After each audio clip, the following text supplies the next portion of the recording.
Welcome back, everybody. Today we got an exciting episode. We're going to talk about Obsession, the new movie that's super hot. It's been grossing on the box office, going crazy the past couple of months. Brad, did you see Obsession?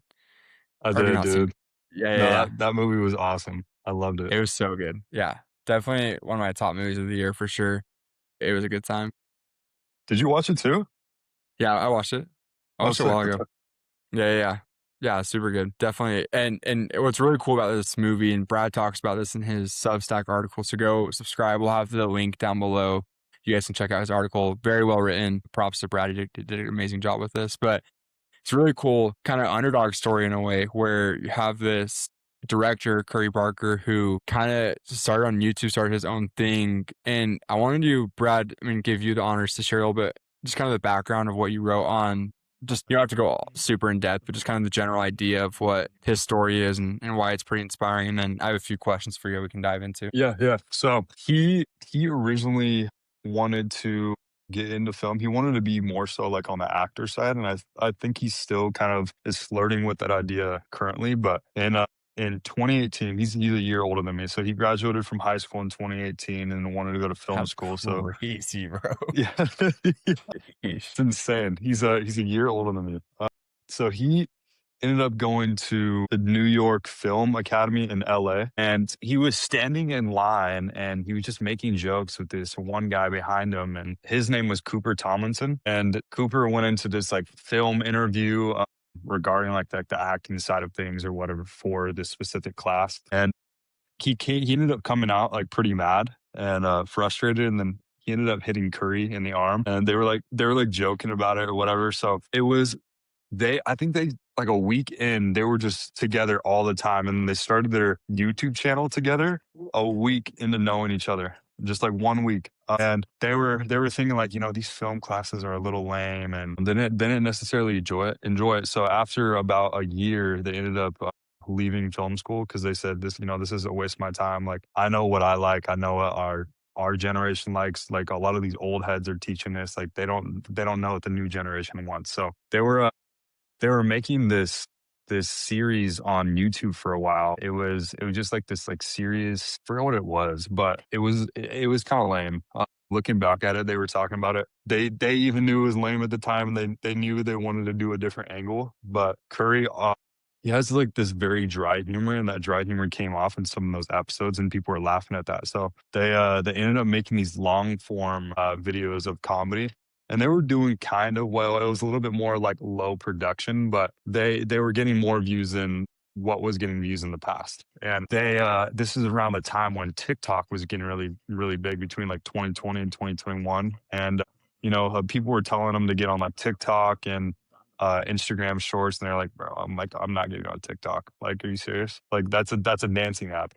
So they're like, like, I'm gonna put the ego down. I'm gonna throw up a video. We'll see how it does. First video ends up getting like over 100K views, and they're like, whoa. And they threw up another one, another like 100K, and then another one, and then they started raking in millions with that. And then over a year, they ended up getting around 100K followers on TikTok and Instagram and all that from just posting like the short form stuff. Because people's attention spans now they're kind of cooked. Yeah. But they ended up doing really well. And then with that audience, they kind of went back to long form. So they're doing a little bit of long form and short form. And the long form is doing really well. But their real break was between the 100K and that 500K mark, where they posted their first horror short.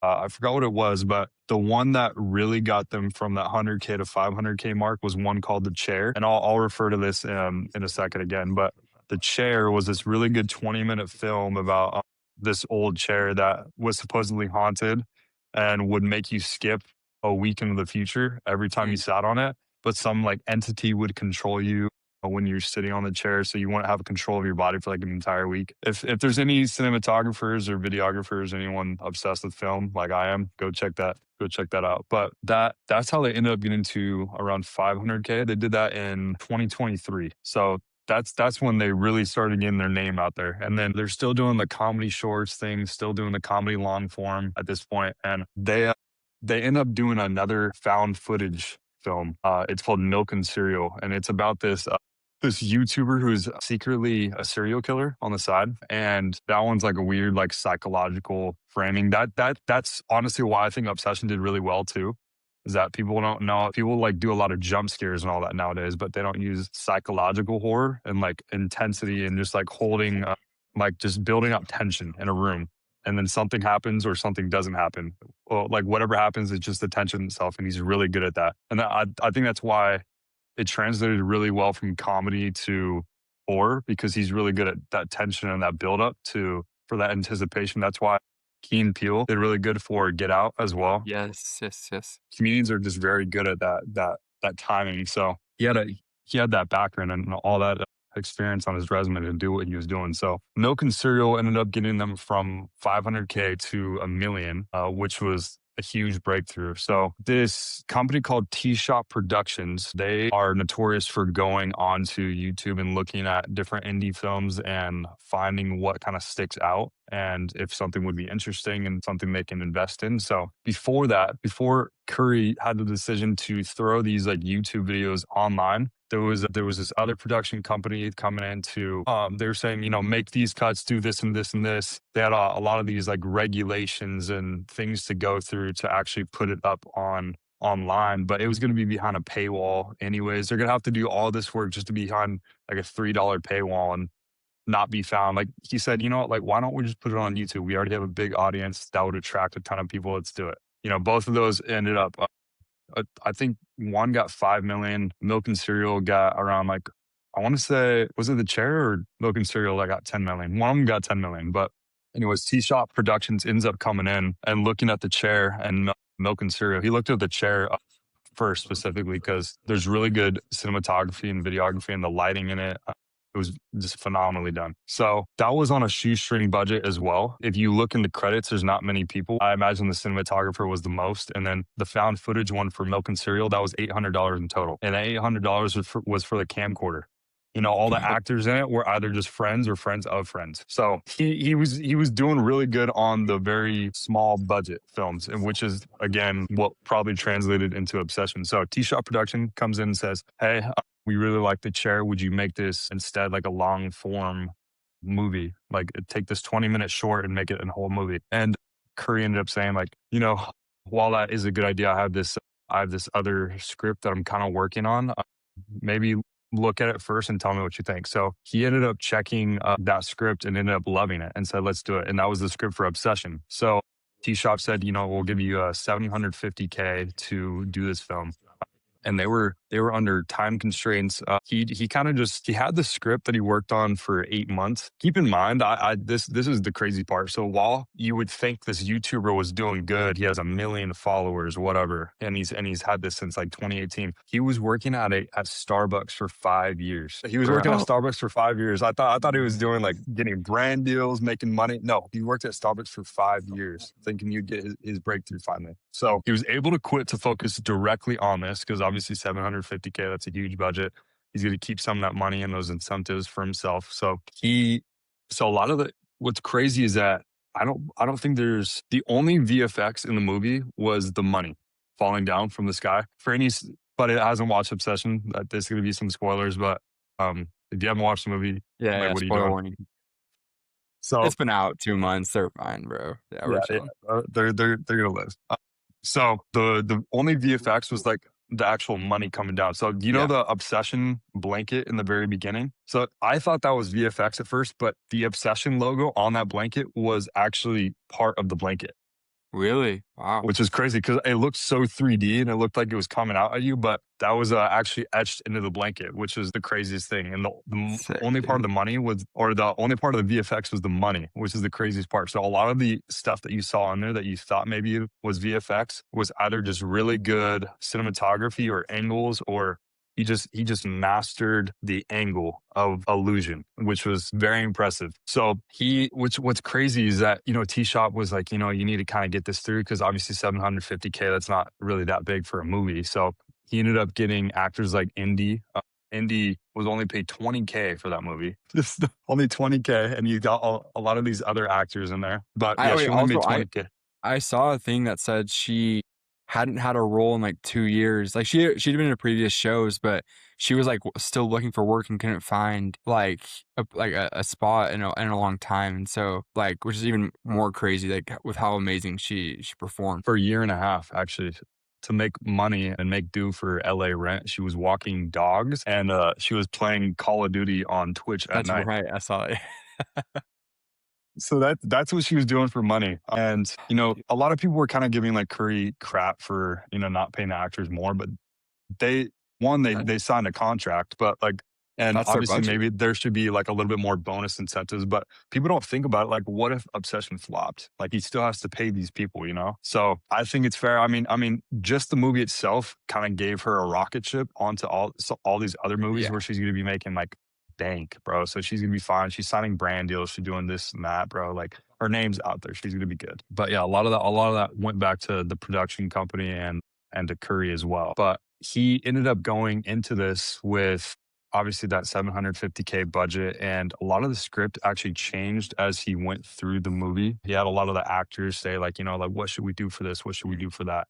And then he was using that tension in the room for a lot of this movie, and that's why people are so enamored by it and so obsessed with everything that actually happened in this movie. So story is amazing, very original. I thought it was great, and he ended up doing it in 8 months. But yeah, he went into this and he was on a time constraint, so he filmed this movie in 20 days. No, it's 20 days, and they were working overtime. They were doing like a ton for this movie. I think they started originally with the house scene where they're playing Jenga and all that.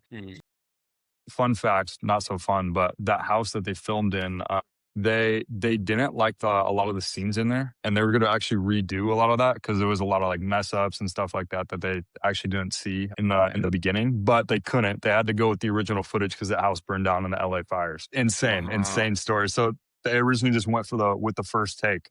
So ended up working though. That's what people talk about, that entire formulation of just scenes right there. So they ended up doing that. They were working overtime. They were in the morning to like 3 in the morning, like they're waking up at dawn and going at it until like 2 or 3 in the morning. Everyone's tired, but they got it done in 20 days. And there was like Megan Lawless, the chick that played, or the actor that played Sarah. She ended up saying like, I don't know how well this movie's gonna do because it was for the car scene where Yeah, she yeah, got yeah. her head bashed in.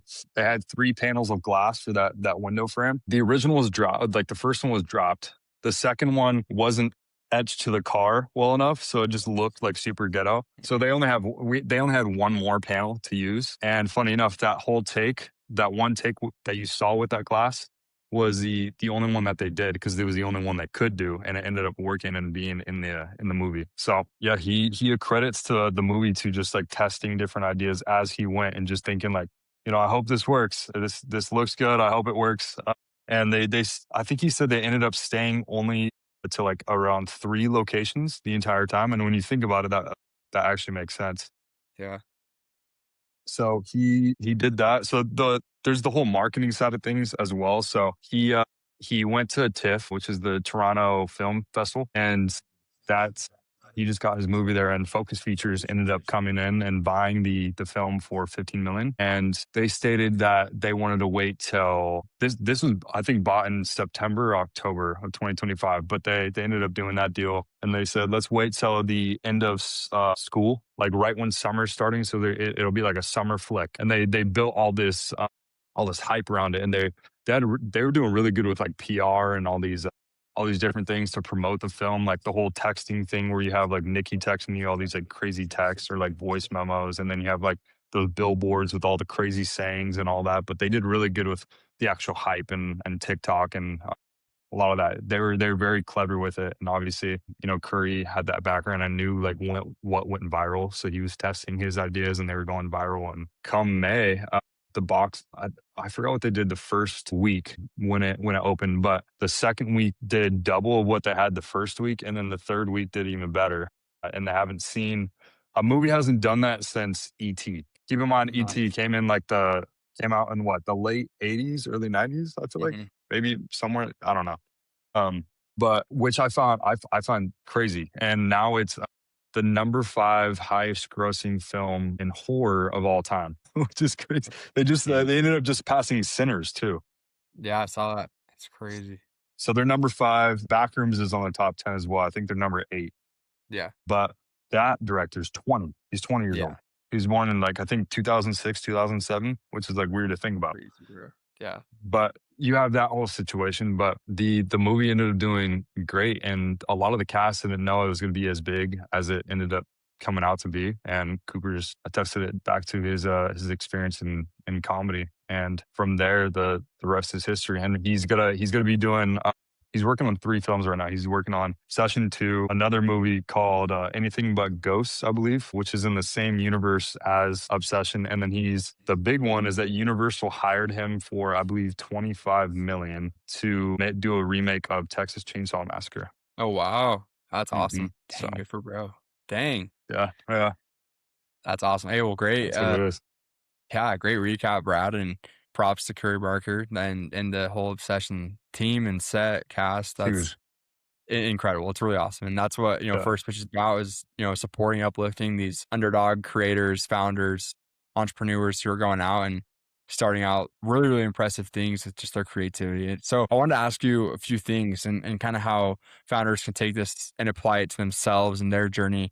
The first and foremost that came to mind when you were talking was this idea of Curry and his origin story a little bit. He left school after a year in, and he had this unconventional take to filmmaking and directing, which was use the platforms that are free like YouTube and Hmm. Instagram, TikTok, and he didn't need to go to he didn't need, I mean, he not saying if he went to more school it'd be a bad thing or anything, but just the fact that he felt confident enough to just start posting, start sharing, start producing and just start doing, right? It was less about because you learn just as much when you're doing, right? And so Yeah. I'm curious your thoughts on that and how a founder, when they take these sort of independent, unconventional routes that might be different from the status quo, other people doing a similar thing, and how that oftentimes can lead to breakthroughs or gaining audiences in unique ways. I think it all comes down to just trusting your ability. That's well. First, I'm gonna say another thing that Curry did. So I believe it was Focus Features, or was it? I think it was Focus Features. Maybe it was T Shop. I forget. But they wanted to pay him 2 million to change the script a bit and make Bear a good guy and like trying Oh, to shoot. redeem himself at the very end and make it seem like, oh, Bear's not as bad. But Curry ended up declining the 2 million to make Bear seem like the bad guy. And I feel like in a lot of movies, you see the good guy who turns the bad guy tries to come back and redeem himself, but he wanted to make it seem like, no, Bear's like a terrible dude while he's like trying to frame himself as a good guy. You just know he's a bad guy. And how he did that with both, like to make him seem like good and bad at the same time is like, that's just an insane skill. But to apply this to the real world with business and startups, I feel like it's just like the VC and private equity world. You have a business that you're trying to scale. Let's say you're exiting, and they're buying you out. They look at your business not with a soul. They look at your business as a number, right? And there's a perfect example with Ryan Moran. He's a decently sized YouTuber online. He has a book called 1 Year to 1 Million. I just finished that like maybe a couple months ago, but he had like forgot what it was called, but it was a supplement brand that was doing very well. And he ended up exiting from that. And over the years, this firm ended up causing it to decline and it was doing terribly. So he ended up going over there and offering them a deal to buy it back. And he finally somehow revived it just because one, he brought his passion into his business because the business was his passion. But two, he knows what worked the first time and trusted his own ability to what he thought would work for his startup. So he trusted that and ended up working. I mean, obviously, yeah, numbers can be important. I mean, at the end of the day, that's what you're going to be looking at. But a lot of founders say they don't follow trends. They follow what their passion is or what they think is right. Because I feel like human intuition is a lot stronger than people like to think. And I feel like humans have gotten a lot dumber because they like a lot of entrepreneurs like to refer to data and numbers all the time. And while that isn't bad, in my personal experience and my personal opinion, I feel like trusting your intuition and what excites you will do better in the long run because you're doing what is true to you and what you think you would enjoy and what other people would enjoy, and you're going with that. I feel like, you know, there's certain things that can be skewed. It's definitely a gray line because some people on Instagram will say like, oh, you have to do this, this, and this for the algorithm to like actually push you out. And while that is true, the passion comes first, because if you're doing all that without the passion, people aren't going to follow you. But like with just the passion alone, even if you were doing that for a while, you get better and better at social media, and you get those skills over time. And all of it stems from passion, like a tree that like stems in its roots. It has to come from passion, and you truly wanted to do it. Because if you're just looking at numbers all day, that's not going to get you anywhere. So Yeah. Passion beats talent every time. That's what they say, and exactly. it's there. It's I mean, like you said with Curry. I mean, Curry had the talent too, but his passion ultimately is what made him so successful. And like you Hmm. said, push through. And I'm sure there were days when he was putting out even small productions that he felt, okay, this probably won't get a lot of views or support, but I just know and I believe in myself and my Hmm. passions, and that's what's going to carry me forward. I wanted to ask you about you brought this up briefly in the last comment, but one thing that's really important, it's actually a different question that I would usually ask. We usually just ask about the more founder perspective, and this still relates to founders, but I wanted to ask about the actual investor perspective because what's interesting about this story is that Curry had people and teams that believed in him along the way. So whether Hmm. that's getting the original cast to believe in him, or getting the guy, I think it's James, maybe from T-Box Productions, right, is what it's Yeah, called, James. and James. James, and then u ultimately that studio that saw them at TFF. And so the question is as an investor, as whether you're a venture capitalist, whether you're some private equity partner, or maybe you're just an angel investor, or maybe you're just a supporter, someone who wants to believe in somebody else, what can you take away from Curry's story, Curry's situation? Like, what did he do to gain so much trust from investors, and what were investors looking at with him? Was it simply just proof he could already do it, or do you think they just saw even more potential in him? Is it a mix of both? I'm just curious, like what did they see, and how can founders work towards something similar so investors can believe in them as well? I think it's having a track record and an actual resume. Like he didn't wake up one day and just like start a new YouTube channel and just post the film festival right away, or just the film. Like he had a background. He had the whole like comedy thing that he was constantly working on, and he has like these good angles, and he knew what caught the attention of the viewer. And going to the 100K, and then going from the mark to 100 to 500K for a short film, and then going from that 500K to a million, just capturing all these eyeballs. And I think these production studios came in and saw that track record, and they saw the film itself, and probably I think it was the reactions thing too. At TIFF, it ended up, I think, getting it was like number two after the film festival in terms of like Rotten Tomatoes and viewership. And he was saying that he would go in there and watch for certain reactions, and it had like some of the craziest reactions. Even Tom Holland was talking about it, that this is how movies are supposed to be, and have these crazy reactions and actually feel like you're there, right there in the movie, and then just make it as real as you can. So I think it was definitely a track record and just starting, because I watched a lot of his early stuff. It was quite honestly kind of terrible. And as obviously with the reps, you get a lot better and better. And then he knew what worked, and then started making videos with like Trevor Wallace and stuff like that. So Yeah, yeah. definitely. That's a good point. I kind of wanted to pivot to and think about the other players here that are behind Obsession and what's made it so big. And one of those obviously being Indy Navarrete. That's how you say her last name, right? Hmm. Hmm. And she's obviously incredible, fan favorite now. Celebrity crush from a lot of guys now. She's just balling. She's doing her thing, right? Anyways, but it's really impressive. I mean, we shared a little bit of her story, how she was in this down period where she was working these, yeah, like dog walking jobs or streaming or whatever it was to provide for herself. And I don't know, maybe you have better insight into this. So I don't know initially what her thoughts were when she first saw the script or when she first auditioned and how that worked out. But I think there's a big takeaway here, right? That Indy saw an opportunity for her to perform. And I guarantee she did not think it would be as big as it has been. I guarantee when she first auditioned and did her acting, that a year later, she would be one of the top five, female actresses, like in terms of just like attention, right?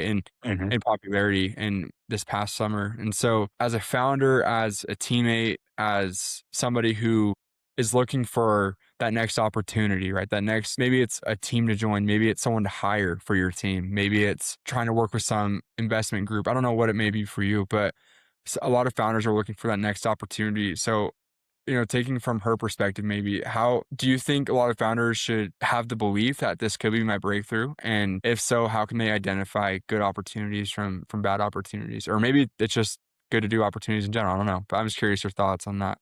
Well, one, you should honestly probably always have an unrealistic take, Yeah. the unrealistic take, quote unquote, that this next thing is going to be your breakthrough. 100%. Curry, he didn't even think this was going to be as big as it was Yeah. at the very beginning. He thought like, like this might be good, this might be bad. Like it could end up going into one of those, garbage films that ends up just on Netflix and just no Yeah. one really cared for.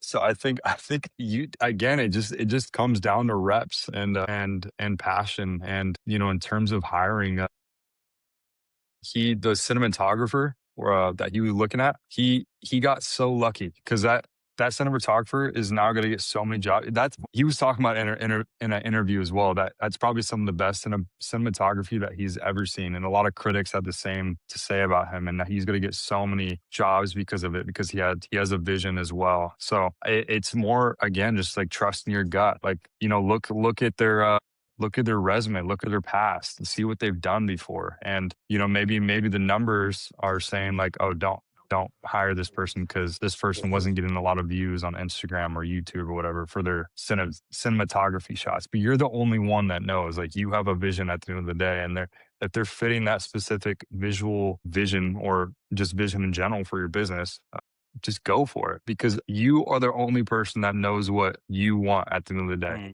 And you have to trust that because it's instinctual and you got to trust that instinct. I feel like in my case, my gut is usually right 90% of the time. Even if I'm like, I'm not going to do that and my gut was right, so I think you should just trust your gut. Obviously look at the data, but I think your gut will carry you a lot farther. So, Yeah, completely agree. And that's what we're in right now with first pitch is a lot of mhm. times you're just trusting your gut and not saying it's always perfect, but it has been really cool to see some of the growth we've had in different areas and how we've been able to learn new skills and just how we've grown in different ways from trusting our instinct and even just attacking this opportunity in general from the very beginning. And it's really cool to see how far we've come by doing that same thing. I mean, that was all I had for me. I don't know if you have any last thoughts you want to share about your overall take on Curry or maybe just, any founder takeaways going forward. But a really great review, Brad. I got to give you credit, bro. It was pretty awesome. You're very knowledgeable over this. And I Thanks, think dude. a lot to take away because I think Obsession is just I mean, obviously the movie is awesome, but it's just so much deeper than that for us because we're the platform for underdogs. We're the platform for people who are pre-breakthrough, and so it's cool to see and recognize these stories of when people do make their breakthrough because it gives hope to all of us as starting founders that we eventually can have that same opportunity. Yeah, yeah. I'm just gonna say that that movie definitely inspired a lot of filmmakers, or kids our age in the 20s, part of Gen Z, who just want to make something within the creative world, and obviously they know what Gen Z wants, and I feel like this definitely sets a new timestamp that allows a lot of these younger filmmakers to get more involved with movies because this can be an opportunity for a lot of these companies to not only make more money but to give more exposure to these Yeah. underdogs in the film world. So I feel like from a business perspective, this should give a lot of startups that motivation as well, where, a lot of people in the room may not take you seriously because you're 20 or you just look like a young founder. But if you keep persisting and show why you deserve to be in that boardroom or in that conference room or to be talking to these other angel investors or these well-renowned business owners, show it with proof and keep showing up every day and you will have that breakthrough. I promise you. You heard it, baby. That's it, ladies and gents. Yes, sir. Speaking facts, Brad. Appreciate that. Great advice. Couldn't agree more. Okay. Well, guys, I appreciate you joining with us. The Substack will be below if you guys want to look more into that. And that is the pod.